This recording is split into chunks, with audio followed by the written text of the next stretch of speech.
510 Radio. This is 510 Radio.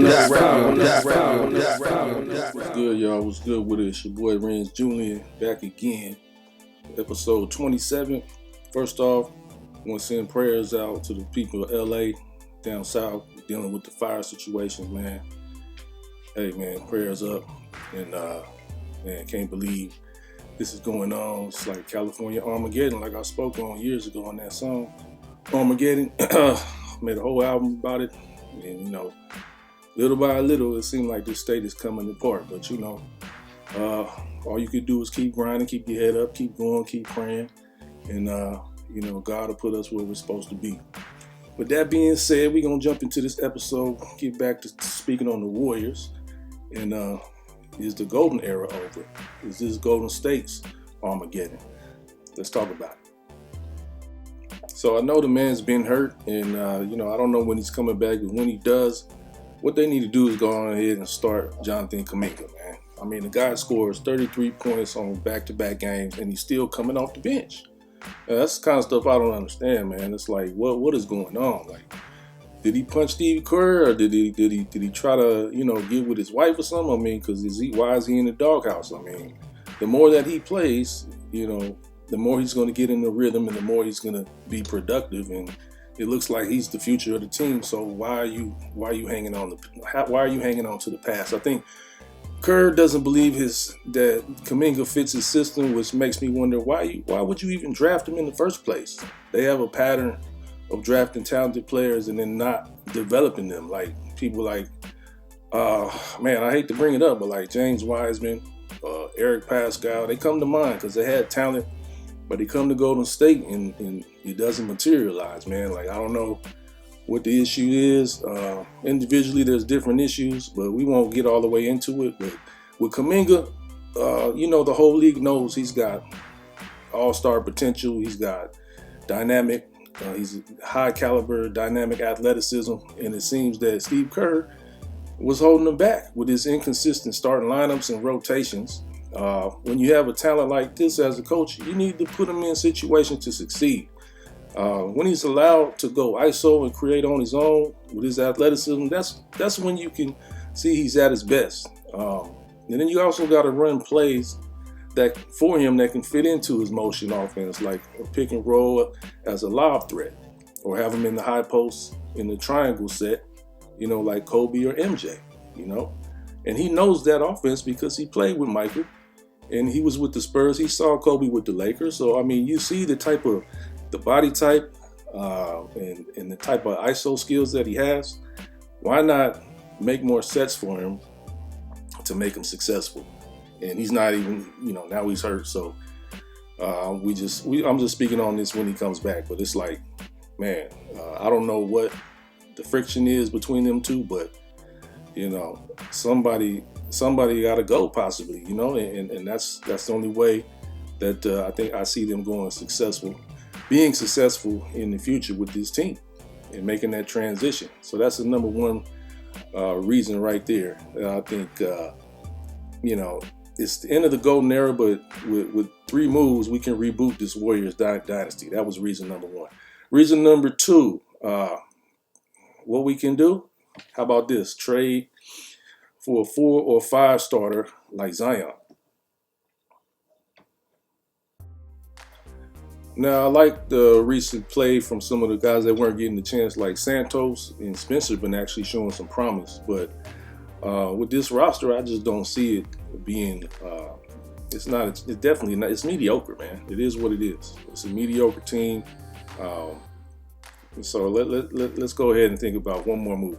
The second thing that they can do, all right, trade for a 4 or a 5 starter like Zion or Sabonis from Sacramento, or some kind of center, somebody in the 4 or 5 spot that can give us somebody we can throw the ball down low to and get a bucket and be a all-star caliber type of player, and you know, allow Steph and allow Hield. A lot of people saying they don't believe Hield should be here, but they weren't saying that in the beginning of the year. And he was averaging 21 points and leading the team. So it's about the way the repetitions and being out there on the floor and getting shots up, getting in the rhythm. But like I said, I don't see all the trade talk and all the rumors about Jimmy Butler being a fit. They already have guys at the small forward and two guard spot like Kuminga and Wiggins that are basically doing the same thing. And last time I checked, they're averaging about the same as Butler is doing this year. He was averaging about 17, 18, and we can get that from Kuminga and Wiggins. And if you just coach Kuminga up a little bit more, I mean, I think he could be a lot more dynamic than that, you know, and that's your future. That's the future of the franchise. But anyway, you know, like I said, it's like trading for the same thing. They got a lot of the same pieces. You talking about 3 and D type of players, small forward, two guards. It's like it's interchangeable. So why go out and get the same thing that you already have? I mean, if you can get somebody like Zion at the 4, I've been saying this since last year. You can go back and look at a podcast from last year. I spoke on it. Now you see all these rumors that it might happen. He's dynamic, man. He could pump life into the franchise as a solid number 2 option, and he could be an all-star if he can stay healthy, you know, stay on the floor. Maybe they can send Wiggins, Looney, GP2, and a draft pick to get, you know, to get Zion. You know, that's something they can do, or somebody, you know. I don't know about Kawhi, man, but he's out there. They're going to have to do something. And but that 5 spot is something that's been empty since the 22 season, 2022. They won the championship. Before that, Zaza, JaVale McGee, you know, and Bogut they had. So they had pieces there during this dynasty run, and right now they don't. So what is the fascination with just going small and doing small ball when it's definitely, you look at it's been damn near half the season. It ain't working, man. So do something. Change something and do something about it, you know? I mean, when I'm in the gym at 24 or you know, in my ABA team at practice or whatever, man, in my experience, when you have somebody to go to down low, it keeps people off of your shooters. It's just common sense. So throw it down low, take 2 steps, you know. If they W, kick it back out, you know, kick it again, move it till you get an open shot, then there you go. You got a 3. It's a little bit slower pace, but, you know, it's common sense basketball. It's the foundation of, like, that's 90s basketball. Everybody wants to run and gun and shoot threes and everything like that, but you're going to live and die by that 3. Eventually, you're going to need somebody down low, especially in the playoffs. So I think they need to make a move. That'll give us, you know, let's try to have a big 3, you know. That's kind of, it's a formula that works. They don't have to all 3 be all-stars, but they can be like a solid low post presence, a guy on the wing that can be dynamic and he can post up. Also in the mid-range, he can help with screening. And then Curry. You know, you got Curry, Kuminga, and Zion. That's a threat. And hopefully you still can keep Wiggins and have a solid guy off the bench. If you want to keep Hield on the bench and bring him in the second unit, that could still work. But they got to switch something up, and they need somebody dynamic down low at the 4 or the 5 spot. Period. And finally, the last thing I think we need to do for sure is we got to look at the coaching. Man, I don't know what's going on with Steve Kerr. It seems like at the beginning of the year, they were more successful. They started out 12-3. And the rumor is, and I think Draymond said it on his podcast, that their assistant coach, Terry Stotts, had put in some offensive sets and some, you know, creativity to, you know, enhance the Warriors' offense. But somewhere along the line, Steve Kerr went in and took over and took over the reins as far as the offense is going. And they're going back to his original style of play, which is the motion offense, constant motion, and that doesn't fit Jonathan Kuminga. And you know, it's I guess it's to keep Curry off the ball a little bit more. I noticed, you know, they're really small since they made the trade for you know, the little guy that's out there now. What the hell is his damn name? Hold on. It was Dennis Schroeder, making the trade for Dennis Schroeder. That hasn't worked out so far. You know, he's obviously not used to playing with another point guard, and he's not able to really get in rhythm and feel comfortable out there, because he's probably like, I'm playing with one of the greatest point guards of all time. And do I shoot it? He's probably not feeling comfortable. He doesn't really know the system yet.